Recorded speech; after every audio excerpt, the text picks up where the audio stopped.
Naghain ngayong Martes ng not guilty plea ang kontrobersyal na direktor na si Daryl Yap sa kasong cyber libel na inihain laban sa kanya sa Muntinlupa Regional Trial Court. May kaugnayan ng reklamo sa trailer ng pelikula tungkol kay Pepsi Paloma. Kinumpirma ang naturang plea ng kanyang abogado na si Attorney Raymond Fortun.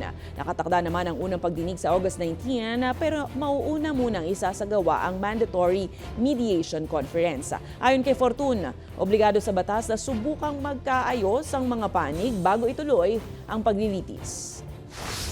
Meron tinatawag na mediation proceedings. Mandatory po ito.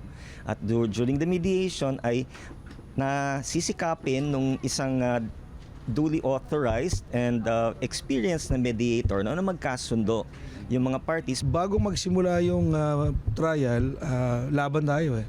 Yun ang instruction niya sa amin. Hindi pa namin siya uli nakakausap kung open siya sa amicable settlement. Kaya binuksan yung pagkakataon.